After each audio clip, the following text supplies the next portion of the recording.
airplane, symbol of our mastery of the skies, is spanning oceans and continents in ever-dwindling hours, bringing new hope to the people of the world, new horizons to industry, and new careers to youth.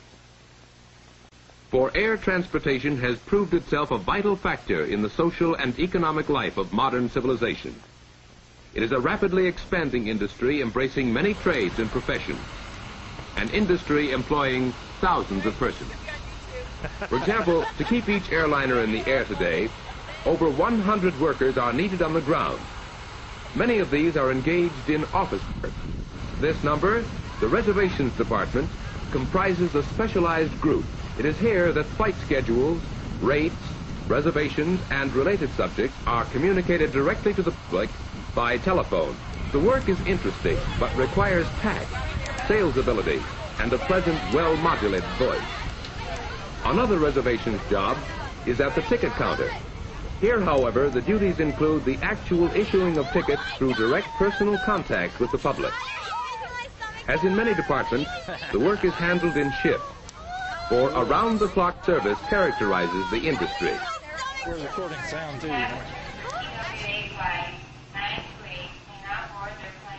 The welfare of the passenger is of paramount importance. To care for his needs, men known as transportation agents are employed. Well trained in government and airline regulations, they have often gained their experience in previous jobs, such as cargo agents. We had this is what really opened up international travel at the end of World War II. And it could fly nonstop from New York to London and that type of thing. And it was the first plane that could do that. Otherwise, they had to go make several stops to get into Ireland and into London and then on to the continent. So anyway, basically it held like 75 passengers, both first class and tourist and so forth. So it was used by several different airlines. TWA, this was the crown aircraft for TWA, but Eastern had them and several other airlines, international flights as well as foreign flights. There was about 850 of them built, and they were all phased out. Basically, by 65 and so forth, they were all replaced by the jets.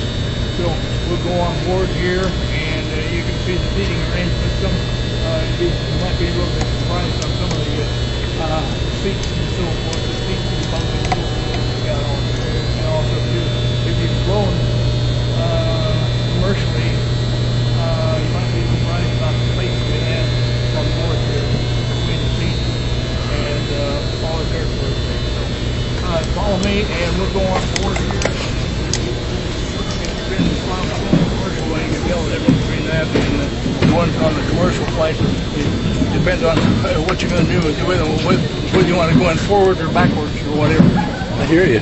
Here, let you go ahead. Anyway, this is difficult seating.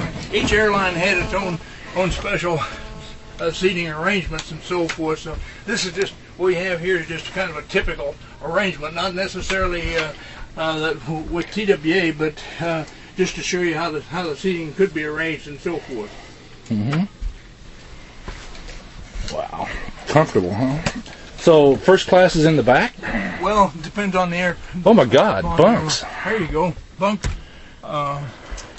Yeah, on one of these flights, Marilyn Monroe was flying, I think, from New York to Los Angeles, and she got in one of these bunks here, and they started landing in Los Angeles, and they couldn't wake her up, and so forth. So the pilot asked her, did she have a seatbelt on or whatever, and yes, she did.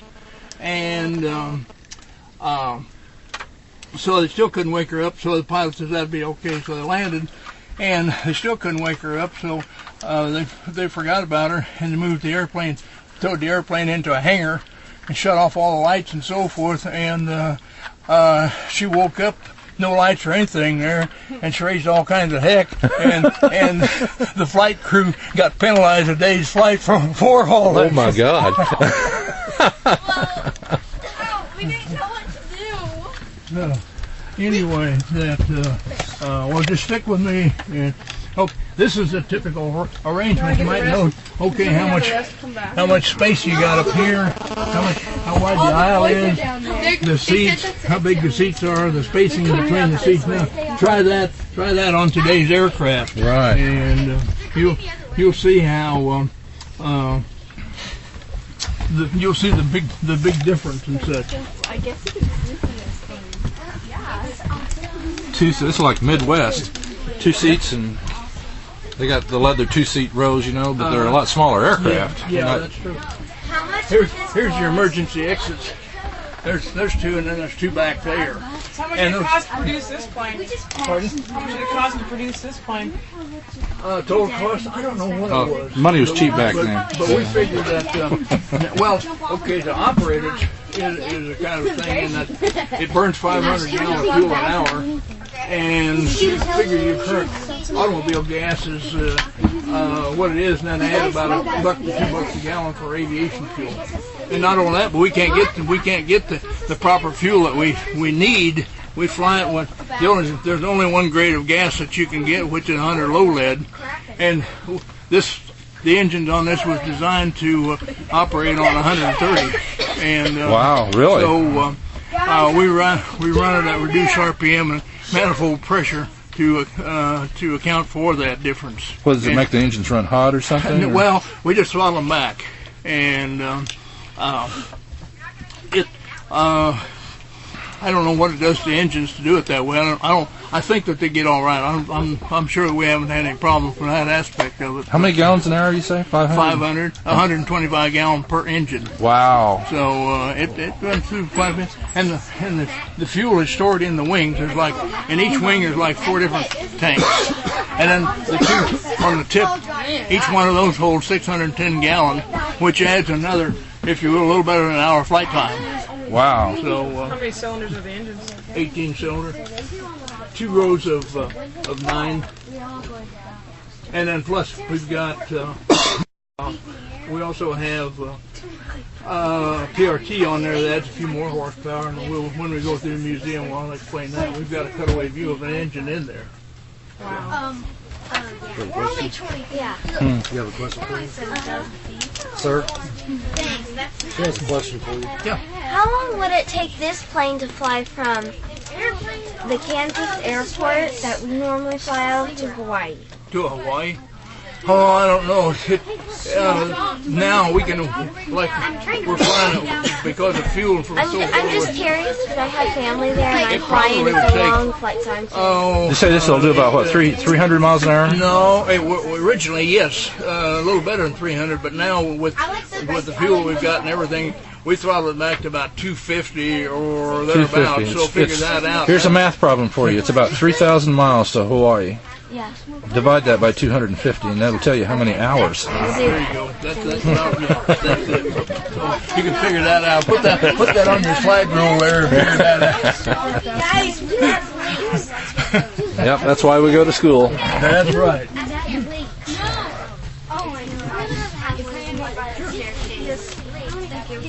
Bigger seats. I think this Yeah, is. this really is first class, That's huh? right.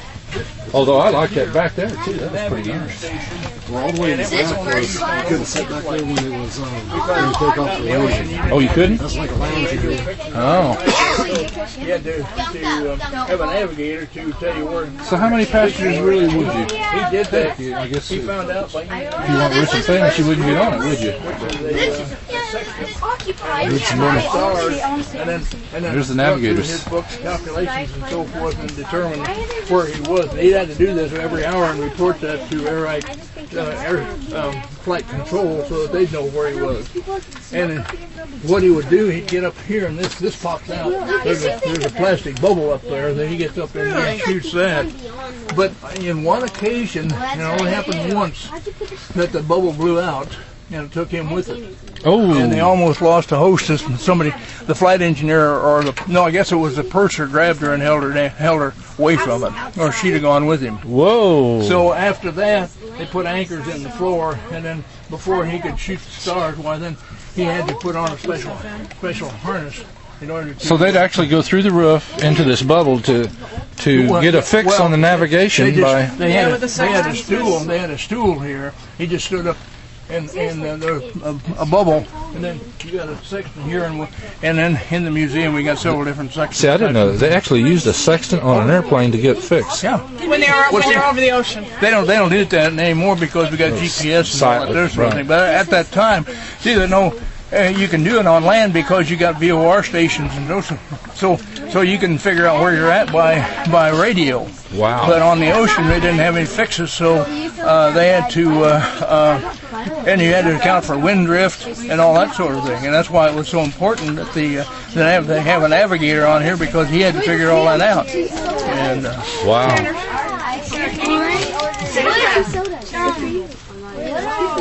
Sherry. Let's know if you can look out. Sherry Temple. It was an actor. Shut up. No, Sherry Temple. Hey guys. Yeah, but it was an. That'd be me. I'm here too. I'm the reporter of News Live. Here we have an amazing plane. First class. Get cigarette holder. because those seats, they move up and down, kind of like a big truck. Blade. Back and all that, because you do have to steer by the pedals and by the control column and so forth. He had to transfer, and he had all these switches. He had a set of throttles along with the pilot, and mixture controls and so forth, and then also a bunch of switches to control the flow of fuel from one tank to the other, so that he didn't have any engine starvation on the fuel. And then plus the fact that he also had, each engine has its own tank on oil, and then there's a reserve tank for oil. For all of them. I would have never thought of that. Yeah, it burns. It doesn't necessarily burn it, but on these radial engines, if they're not leaking oil, they don't have any oil in them. Whoa! So whoa! A brand new overhauled engine will still leak a little oil, and so forth. Yeah, you got a question? He thinks this plane is a bomber.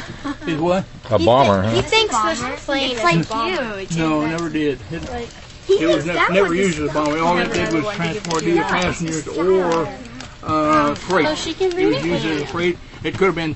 Now see, you'll notice this big door cut out here. This originally came off the production line as a freighter, and it didn't have any. It had the floors in this place here, but it didn't have any seats or anything else. So you get these here cartons of freight in, and then you strap it all down and so forth.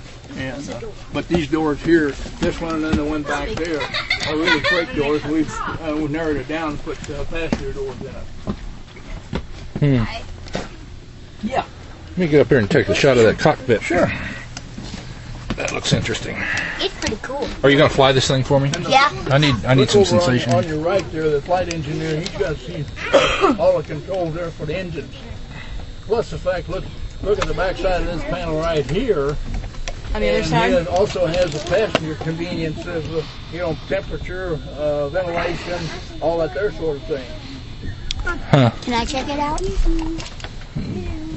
Can you check what out? The panel. Well, yeah, just look around the corner is all you have to do. You can't go in there, though.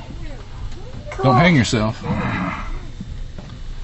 That's the navigator's, or not the navigator's, but the engineer's panel. See all those gauges right there? Those gauges tell you when your fuel tanks are full or empty or full or... My dad's been in... Pilot, co-pilot, engineer, navigator. My dad used to be in the army. Really? On the passengers, 2 or 3 students.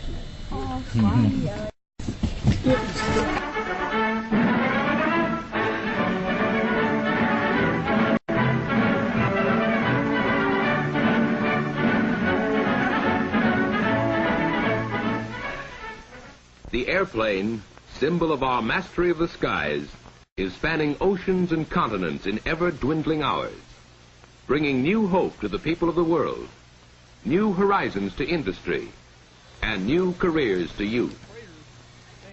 For air transportation has proved itself a vital factor in the social and economic life of modern civilization. It is a rapidly expanding industry embracing many trades and professions, an industry employing thousands of persons. For example, to keep each airliner in the air today, over 100 workers are needed on the ground. Many of these are engaged in office work, This number, the reservations department, comprises a specialized group. It is here that flight schedules, rates, reservations, and related subjects are communicated directly to the public by telephone. The work is interesting, but requires tact, sales ability, and a pleasant, well-modulated voice. Another reservations job is at the ticket counter. Here, however, the duties include the actual issuing of tickets through direct personal contact with the public. As in many departments, the work is handled in shifts, for around-the-clock service characterizes Like I say, all those panels and so forth, we're going to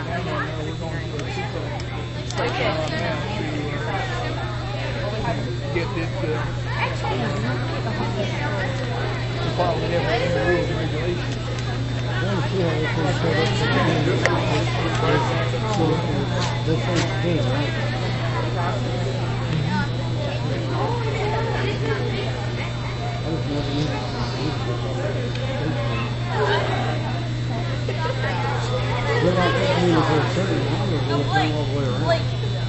No, they won't turn around. Tilt, right? What they okay is they feather and turn them into a slipstream so that they won't apply any pressure to the engine.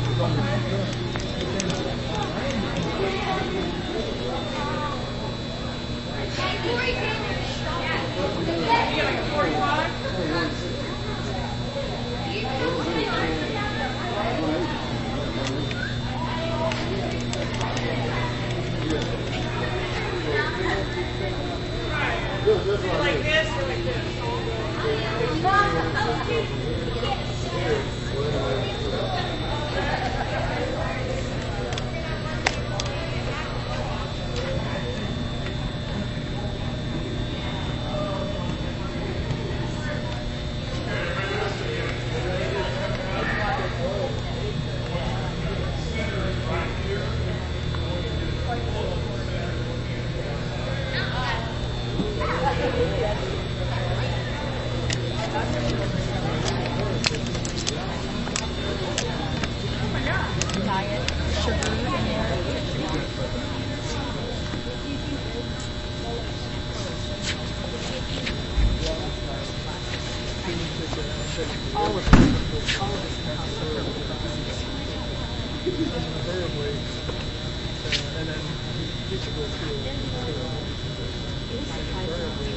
Okay, I'm going to count to 3. 1, 2, 3. Take another one, make sure.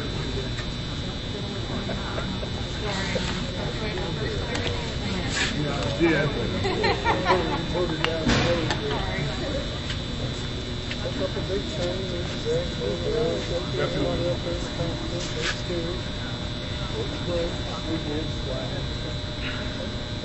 okay, I'm going to count to 3 again. 1, 2, 3.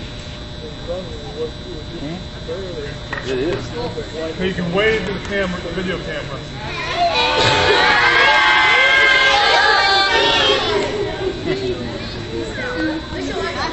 Okay, hold on just a second. I'm going to turn you back over your seat.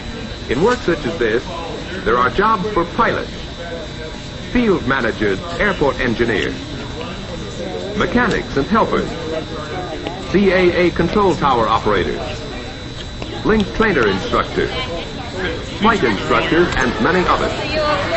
But the need of training and education for the better positions and higher paying jobs cannot be overemphasized. Colleges and specialized schools throughout the country maintain facilities for teaching different phases of air transportation. The armed forces offer exceptional opportunities for young men to acquire skill and experience in many aviation jobs. Technical books, trade magazines, and government publications provide current information and trends in air transportation. And airlines from coast to coast maintain training programs for all types of work vital to this expanding industry. But obtaining employment will not be easy. Competition for jobs is great, and the total number employed is comparatively small. However, the industry makes up for this by the variety of jobs it offers. Individual qualifications are a deciding factor. And if you want to learn and earn your living in a youthful and romantic industry, air transportation presents a challenge and an opportunity for your life work.